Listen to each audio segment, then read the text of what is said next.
दर्शकों नमस्कार। फिर से हम पहुंचे हैं बीएड शिक्षकों के बीच और उनकी व्यथा को जानकर के आप तक पहुंचाने की हम पूरी कोशिश में लगे हुए हैं कि इन बीएड कर्मचारियों के साथ लगातार शासन और प्रशासन किस प्रकार से बर्बरता कर रही है।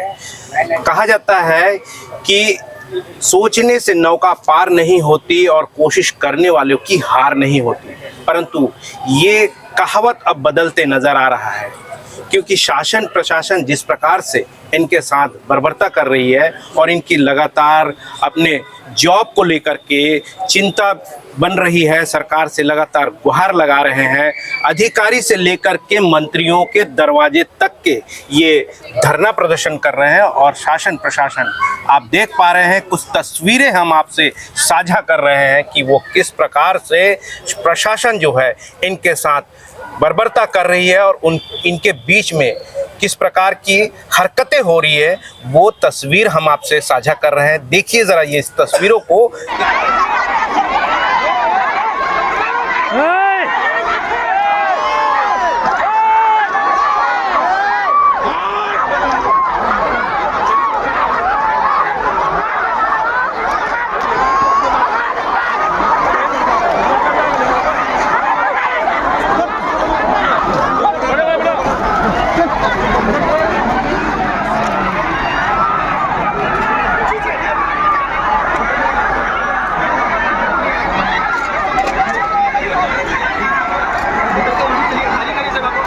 इस तस्वीरों में साफ तौर पे दिख रहा है कि पुलिस विभाग के प्रशासन जो है किस प्रकार से इनके साथ खींचतान का प्रतिक्रिया कर रहे हैं, जो बहुत ही शर्मनाक है। खास करके जब वहाँ पे महिला कर्मी नहीं है तो उनके साथ इस प्रकार के खींचतान करने का मतलब क्या है। तो क्या कुछ हुआ, क्या कुछ होना बाकी है, इस संबंध में हम इन शिक्षकों से बात करेंगे कि अब इनका भविष्य कितना सुरक्षित है और कब इनके साथ न्याय होगा। कुछ बातें हम आपसे इनकी साझा करने की कोशिश करते हैं। तो लगातार आप लोग आंदोलन कर रहे हैं और सरकार से अपनी मांगों को मनवाने के लिए गुहार लगा रहे हैं, परंतु सरकार चुप्पी साधे बैठी है। क्या कहते हैं सर? हमें तो बस ये चाहिए कि आपने चलिए जिस तरह से टर्मिनेट किया वो भी कहीं से हमें सही नहीं था, लेकिन आप कम से कम एक जो कमेटी बनी है वो टाइम बाउंडेड तो रहे। नहीं, सही नहीं है आप कह रहे हैं, तो किस तरह से सही नहीं है? इतना लंबा चौड़ा लीगल पैनल है सरकार के पास, डबल इंजन की सरकार है केंद्र सरकार के पास। एक कंटेम्प्ट क्या लग गया, उस पे हमको 3000 को एक साथ बाहर कर देंगे। छत्तीसगढ़ के इतिहास में मुझे कभी जान नहीं पड़ता कि 3000 रेगुलर टीचर्स, और जहां बाहर किया जा रहा है, जिस केस में Devesh Sharma versus union of India हम सुप्रीम कोर्ट जो हारे, वो केस हमारे भर्ती विज्ञापन में मेंशन नहीं था। और मध्य प्रदेश जहां भी भाजपा की सरकार बाजू में है वहां वो केस मेंशन था, वहां लोग नौकरी कर रहे हैं। तो ये तो लीगल कोऑर्डिनेशन बोले या एजुकेशन डिपार्टमेंट लीगल डिपार्टमेंट के बीच का कोऑर्डिनेशन बोले, कहाँ लैकिंग रह गई ये सरकार जवाब दे। कई महत्वपूर्ण तिथियां रही जहां पर जो है सरकारी वकील को उपस्थित होना था, जज का जवाब देना था, वहां पे प्रॉपर जवाब प्रस्तुत नहीं किए गए, जिसके तरह से इतना भीषण निर्णय आया। मतलब आप लोगों की ओर से जो सरकारी वकील थे वो सही समय पर अपनी उपस्थिति नहीं दी। सुप्रीम कोर्ट में जब सुनवाई चल रही थी सेकंड हाफ में लंच के बाद, उस समय धूलिया साहब जिन्होंने हमारे अगेंस्ट जजमेंट दिया, उन्होंने कहा था इनके लिए कुछ प्लान है क्या। तो नटराजन साहब जो है, जो सुप्रीम कोर्ट में प्रेजेंट कर रहे थे सरकार को, वो सेकंड हाफ में उपस्थित नहीं थे। अब चूंकि उपस्थित नहीं थे और जज काफी लंबा समय हमको दे चुके थे उस सुनवाई में, तो उन्होंने सीधा माना कि यार मैं अब लंबा नहीं बैठूंगा, आज ही निर्णय लूंगा। तो ले लिया निर्णय। अब जज थोड़ी वेट करेगा कि वकील कब आएगा, वो तो भाई बाय लॉ आपको वहाँ प्रेजेंट होना चाहिए ना। अब इतने बड़े वकील हैं और सुनवाई में उपस्थित नहीं रहेंगे। आप सीधे तौर पे ये कहना चाह रहे हैं जो वकील हैं आपके तरफ से पैरवी करने वाले थे, जो लीगल डॉक्यूमेंट दिखाने वाले थे, वो पेश नहीं हो पाया। सरकार से वो ये पूछ रहे थे कि इनके पास आपके पास क्या प्लान है। तो अगर प्लान नहीं था तो एटलीस्ट वो यहाँ पे प्रेयर डाल देते, इतने सीनियर वकील हैं कि I will come back with the plan sir with in this many days. तो सरकार वहाँ थे ही नहीं वो। अब वो तो बात सरकार की तरफ से सरकारी वकील ही रखे ना सर, प्राइवेट वकील थोड़े। हमने भी अपने वकील किए हुए थे, लेकिन इस सवाल का जवाब सरकारी वकील के से ही एक्सपेक्टेड था। तो वो तो वही देंगे, अब वो थे नहीं। अब क्या प्लान चल रहा है? जो प्लान अभी जो आप लोगों का तैयारी है, जिस तैयारी को लेकर के लगातार आप सरकार के दरवाजे खटखटा, हर एक मंत्री के दरवाजे जा रहे हैं। जो शिक्षा मंत्री तो मुख्यमंत्री के अंडर पे हैं, उनके यहाँ भी जा रहे हैं।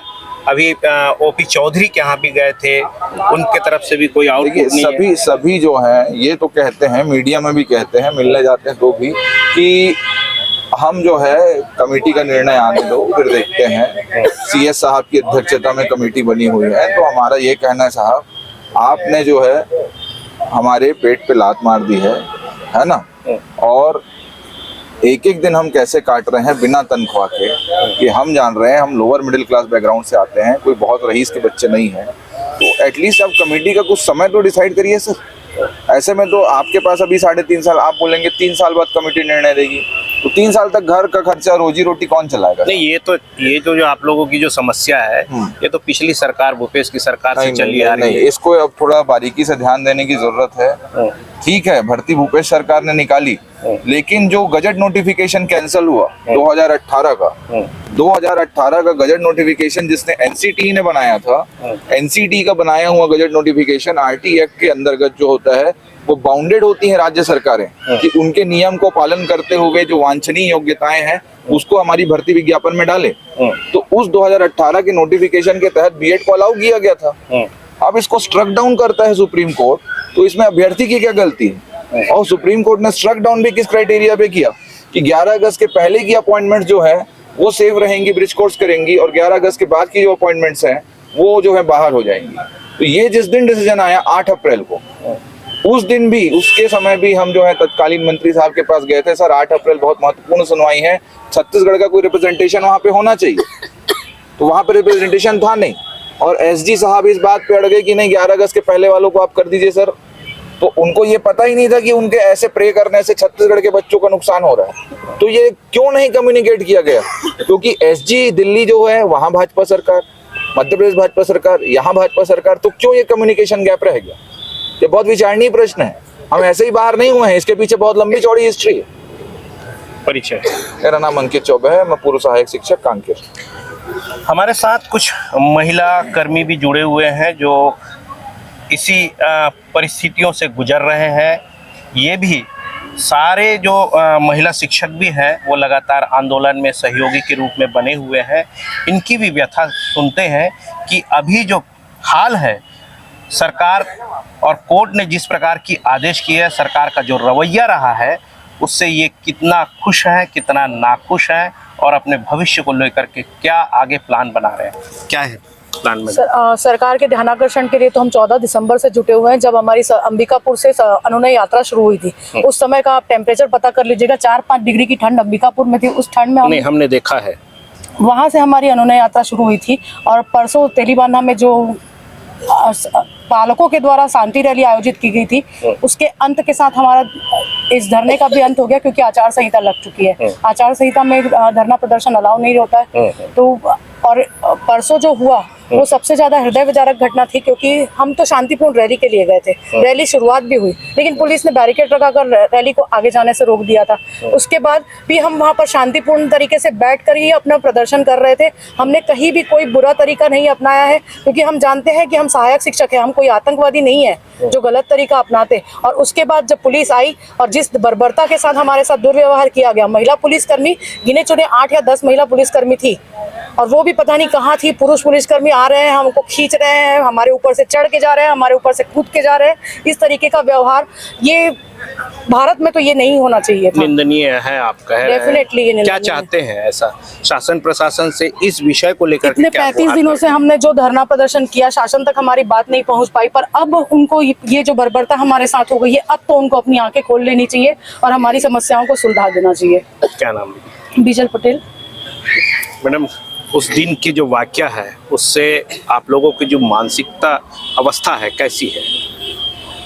इतना मेहनत करके कोई भी महिला या पुरुष, महिला शिक्षिकाएं, महिलाओं के जीवन में चूँकि समस्याएं अधिक होती हैं, तो इतनी मुश्किल से पढ़ लिख के मेरिट में आके और महिलाएं नौकरी करती हैं। अब उनको 1.5 साल बाद नौकरी से निकाल दिया गया, और वो अपने हक के लिए शांतिपूर्वक बैठी हुई थी मरीन ड्राइव तेलीबांधा के सड़कों पर। पर रात को 11 बजे जिस तरह से पुलिस ने बर्बरता दिखाई, ये बिल्कुल ही अशोभनीय है। और मैं सरकार से यही अपील करती हूँ कि जिन्होंने भी ऐसा, जो भी पुलिसकर्मी ऐसा कृत्य किए हैं, उनके खिलाफ सख्त कार्रवाई हो और हमें जल्द से जल्द समायोजन करके हमारे साथ न्याय करे सरकार। मेरा नाम पूजा शर्मा है। तो दर्शकों, ये थी इनकी बातें। रात 11 बजे महिला शिक्षा कर्मियों के साथ जिस प्रकार की घटना घटी, वाकई में ये राज्य को झकझोर करके रखने वाला किस्सा है। खास करके इस देश के, इस राज्य के भविष्य निर्माताओं के साथ इस प्रकार की घटना होना एक चौंकाने वाला विषय है। जिस केंद्र सरकार, जो गृह मंत्री है, लगातार कह रहे हैं कि राज्य से नक्सलवाद को खत्म करने की बात कर रहे हैं। अब जरा अंदाजा लगाइए कि नक्सलवाद को खत्म करेंगे या बढ़ाएंगे, क्योंकि इस प्रकार के पढ़े लिखे लोग जब बेरोजगार होंगे तो कोई ना कोई और रास्ता इख्तियार करेंगे। तो क्या इससे प्रदेश का नक्सलवाद खत्म होगा, देश का आतंकवाद खत्म होगा? ये सोचने वाला विषय है और इस पर केंद्र सरकार और राज्य सरकार को गंभीरता से सोचने की आवश्यकता है। मेरे साथ बने रहें अगली खबर के लिए। मैं दीपक मजुमदार और आप देख रहे हैं हल्ला बोल न्यूज़। जय हिंद।